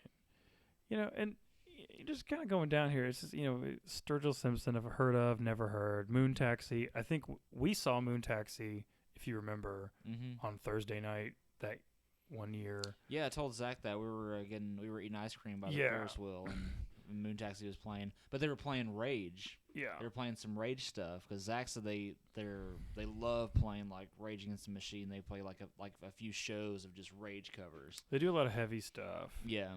And they're one of those that they play almost every year. They're kind of staples for the Thursday night stuff. They're Nashville guys, right? Yeah, they're from Nashville, yeah. So, if it's kind of one of those things that's sort of like, well, they pique my interest a little bit being that they're local. So if I'm not doing anything, I'll just, I mean, if it's another Thursday show, then sure. Yeah. Why not? Yeah. They're always good to see. Who was that band we saw, the wacky band we saw Thursday night, right before Glossary?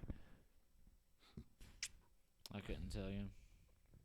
Remember they had all the big lights, the big purple lights. It's kind of like, who did we see that night? Oh shit, it was like Thursday night. I don't remember. I guess it wasn't worth remembering. I'll look it up. You keep going down the list. AWOL Nation, Cillian SO. I saw. Here's okay, the thing. so here's let me let's back up. Okay, back up here. So I went to go see the Flaming Lips. This might have been 11 or 12 in 2011. Might have been. It might have been 11. That was the year they did the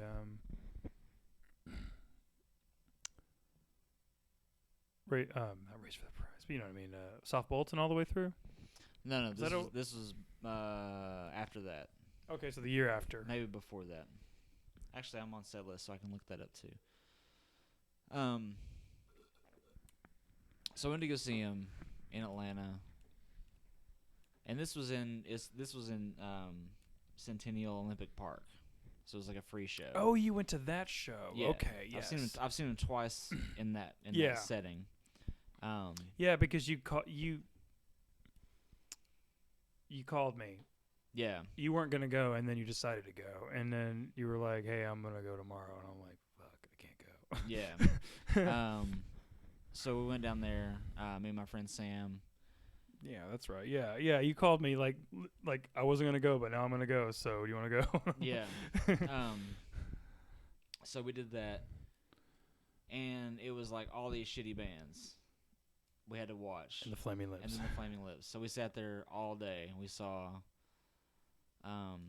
like this Atlanta band. Then we saw AWOL Nation, Dawes, Young the Giant, and there was probably some other band, and then the Lips. So we had to sit through all these shitty fucking bands. Oh God. To wait for the Lips. But it was good because at the end of that show, they actually played like 3 Dark Side songs. Okay. So that was pretty cool. That was still a good show though when they did Dark Side at I wish I'd seen that at the Bonnaroo. That was awesome. Not to rub it in your face or anything. No. I mean, yeah, but that was just, whew. That was awesome. It's like kind let's see. When was that? Then again, you have seen the Flaming Lips like 30 times, so it's 15 times. I'd say 13. 13 I'm times. not gonna count the last time we saw him at Bonnaroo. You didn't stay long enough for it to count. We only watched like 4 or 5. I really, and I know that kind of how you were feeling at the time, and kind of we were both feeling it. If you could have just skipped that and stayed for the song number 7 through 14, the second half, it was one of those just. Yeah. The second half of the show was mind blowing. Like it was like, okay, this is the band. This is. I don't know who the hell you were 6 songs ago, but like right. This is the band. This is it. Like, please, can you still do this some more? Right. I mean, it was so fucking loud, man. It was loud. It was loud. It was so loud that when we got to Jessica's car, we could still hear "Feeling Yourself Disintegrate" perfectly. Like they were standing right next to us playing that song. You were driving that sound system to its like almost breaking point. Yeah. The D was somewhere. I'm not sure where he was at, but I felt my phone vibrate. Yeah. At the right in the middle of "Lucy in the Sky with Diamonds," and I just managed to like. I was with Cassio and that group of young people that I met, and I felt my phone vibrate. And I pull it out. It's Daniel, and it said, "Kelly, I think my face is melting." Like, Kelly, I think my brain is melting. And it's just, I was like, and I just kept thinking, like, God, guys, why must you torture us with so much bullshit? Like our faces are melting at your concert, and all we can think about is the bullshit. Anyway, but I totally see, and we'll have to have I was actually thinking we should probably have a Flaming Lips podcast because I feel like a lot's happened. It garners enough attention to make discussion. I've almost seen Self just as much as the Lips. How many times? 12. Wow. I've seen those guys for a long time. Let's see. So Bonnaroo. Let's see. There's Bonnaroo. And of those 12, like 4 of those have been just in the last few years. Self, yeah. Yeah, like just. I mean, you gotta think like just going down the list a little bit more. Bela Fleck. I saw Bela Fleck in '99, but this is Bela Fleck and Abigail Washburn. I have no idea what that is. I don't know who she is. Guster. I mean, I know that band. I mean, they're all right. It's not something I'm not gonna see. Against Me. That's a punk band. Mm-hmm. I guess I'll check that out. Now I don't know if you were talking about before Glossary or if it was after Glossary, but the only other band that we saw that night was Phanogram. That's right. Yeah, that's what I was talking about. Yeah, we saw them before Glossary. Yeah, those guys were awesome. Daniel and I were fucking stoned as shit watching those guys. And Mary Frances and I stood on the picnic tables in the back, and we could see the whole thing perfectly. Yeah. And it was the big light show, all the purple. Mm-hmm. That was cool. Yeah, those guys were awesome. Yeah. And they're normally a duo. They play with a band, but they came out that lip show that I saw in Atlanta. They came out and played those Dark Side songs with the lips. Oh, cool. Okay. Yeah. That's cool. Against Me, they're a punk band. Maybe I'll see them. Who knows? And the rest of the stuff on here, man, like Jerry Douglas presents Earls of Leicester, Bleachers, Rudimental, Mac DeMarco, The Very Best, Freddie Gibbs, Shaky Graves, I don't know who that is, Shabazz Palaces, Unknown Mortal Orchestra, Jungle, Benjamin Hooker, Houndmouth, The Growlers, Glass Animals, Anna Tiju, SZA, Courtney Barnett. Stop me if you... Yeah. Courtney Barnett, apparently Jason and Chrissy like her a lot. Okay. She's really awesome. I want to check her out. All right, we'll add that to the list. Rhiannon Giddens, Royal Blood, Tanya Yagata Woods. Hooray for the Riff Raff. That band name alone sounds interesting. Now here's one, Ice Age. Okay. I've heard some of their stuff. It's kind of Nick Cave-y type, Joy Division, Nick Cave-y kind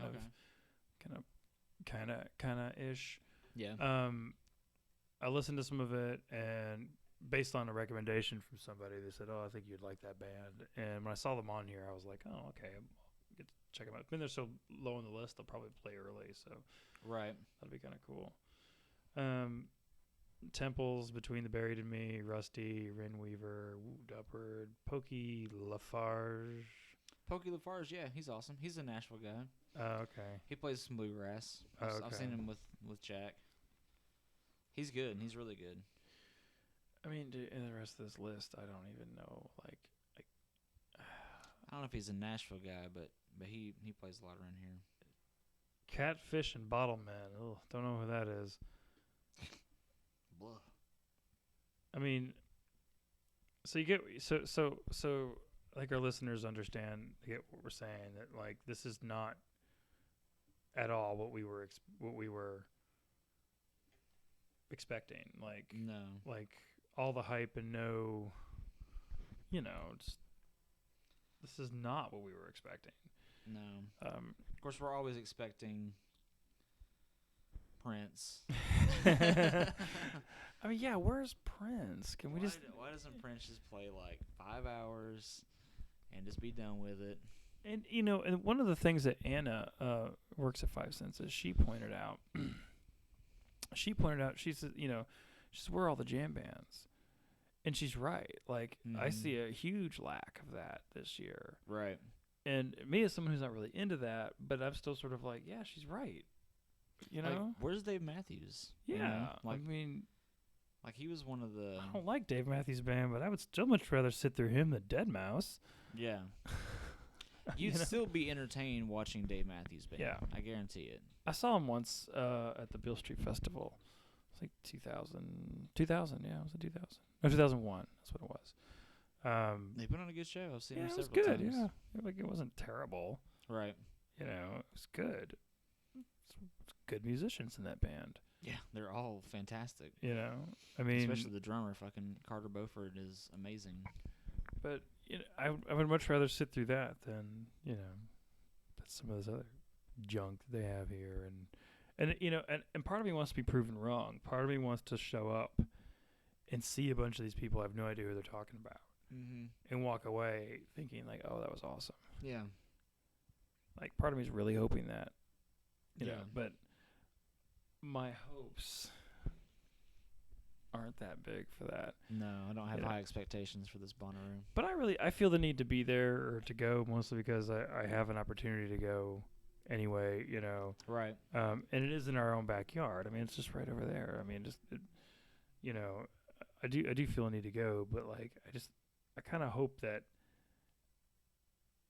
this is like a catalyst, you know, for low ticket sales. I hope not, but you know what I mean? That if there's low ticket sales, they'll be able to say, oh shit, we fucked up. Right. You know. Maybe. You know, then again, we could be the only two people around here who think this is a shitty lineup, and there could be probably a whole other generation that's thinking, oh my god, this is gonna be the best Bonnaroo ever. Right. Oh my gosh. Yeah. You know. But I don't see how that can be possible. Exactly.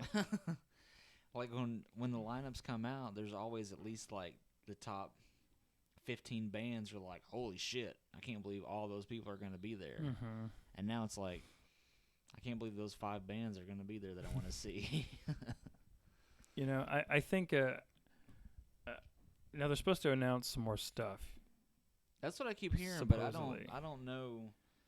I haven't heard anything. But you have to remember, this week that we're in right now is the week they normally announce the Bonnaroo lineup. Right. They announced it super early this year. Which, why? I don't know. Like, I think I'm wondering if they were worried about something. You know, like, if it was going to get leaked, you know, I don't know. But there's always leaks. Well, that's what happened with Coachella. Coachella went ahead and did theirs early. I don't know if you noticed that. Mm-mm. Yeah, Coachella did theirs the first week of January. What, released it? Mm-hmm. Okay. And they usually do it the end of January, beginning of February, same time as Bonnaroo, because you know Coachella's in May, so they have less time, you know, to. But Coachella also sells tickets a year in advance for a fraction of the price, not knowing the lineup, you know, so they also do that kind of shit too. So it's just, yeah, this is, you know, it has been said to me that all the major festivals this year kind of suck. So, you know, I'm just glad that AC/DC's not playing this thing this year.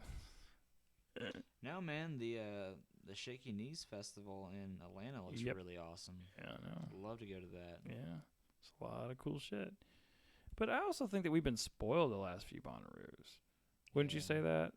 We've seen a whole lot of stuff. You know, like I remember 2011 wasn't that great. It was kind of an off year, and I didn't go that year because of that. I had 2011. Yeah, it was the year that Charlotte was born, and I had the opportunity to go again, but I chose not to just because it didn't really, you know, Yeah, that was the year of Eminem, Arcade Fire, Widespread Panic, and the Black Keys. Oh yeah, there's no way in hell I would have gone to that. I would have loved to see Arcade Fire, but you know, the Decemberists, the Strokes, Mumford and Sons, and My Morning Jacket are low on the totem pole that year. No Effects played that year. That's right. That's a shame. I'd love to see No Effects in fucking Bonnaroo. Dr. John. Yes, there was some. Florence and the Machine was that year too. Wow, but they're once again low on the totem pole here. Yeah, Big man, Boy. I mean, So Shaky Knees has got a lot of people. And this is where like, no, yeah, I can totally see why I didn't want to go that year. Because I was just sort of like, you know, that's cool. Yeah, I'd like to see that band again. You know, I'd like to see them again. Right. You know, yeah. Just going down this list from 2011, I could see how this was an off year. So people told me they weren't happy with this year, with this particular year. So, you but All right, so we're going to go through some shaky news real quick. So this is happening in Atlanta, May 8th through the 10th. mm-hmm. So starts out with the Strokes, the Avett Brothers, Wonderful. Wilco, Pixies, Social Distortion. I have incidentally seen Social Distortion so many times, and I do not like that band at all. Going through a couple of, they got Noel Gallagher's High Flying Birds, Tame Impala, that'd be great. Those guys were awesome at Bonnaroo. Old Crow, Neutral Milk. I'm just picking these out now. Flogging Molly. And it kind of gets into some other secondary bands here. Clutch will be there. Clutch. Those guys put on a good show. Best Coast, I'd like to see those guys.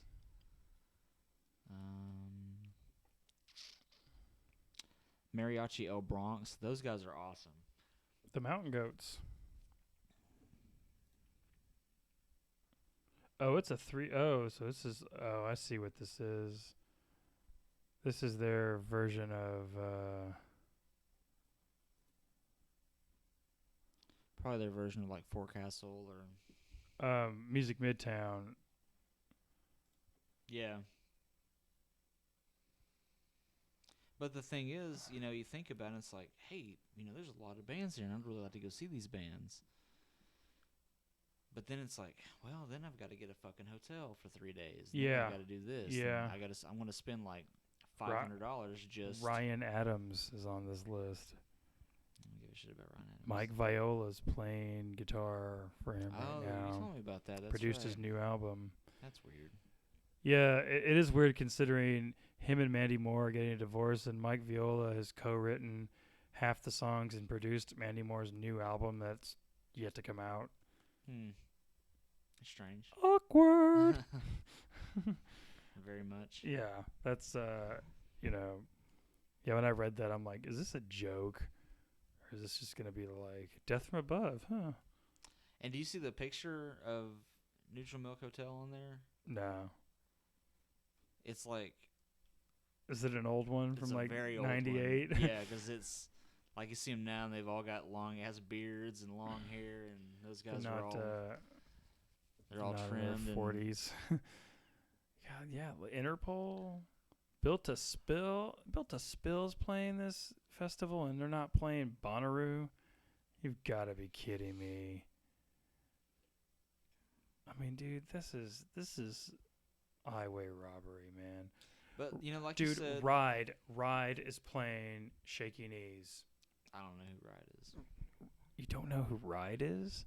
Ride was one of the like top creation records, shoegaze British bands in the 90s. Like they were. Andy Bell was the singer, guitar player. He later joined Oasis. Okay. So these guys play really loud shoegazy pop music, and it's badass. All right. Kind of like it sounds like My Bloody Valentine without the mess. Mm-hmm. And more melodies.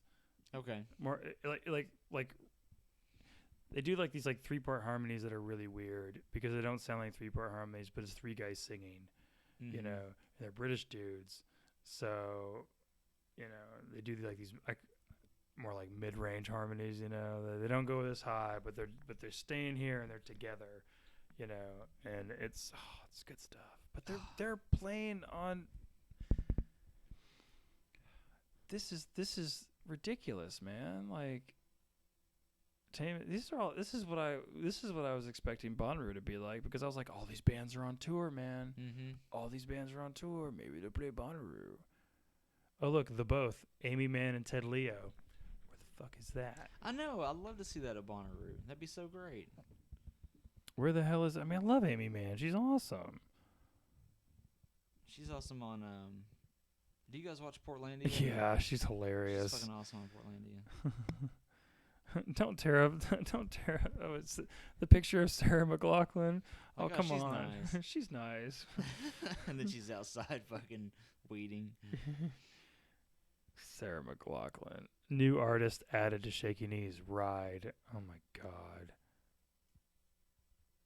I'm gonna turn this off. I'm so upset, dude. But like you said a moment ago, there are still bands to be added. There are no comedy acts that have been announced yet. So somebody said by the count by last year they had 192 acts total. Okay. And right now there's only like 104. Okay. And so who knows?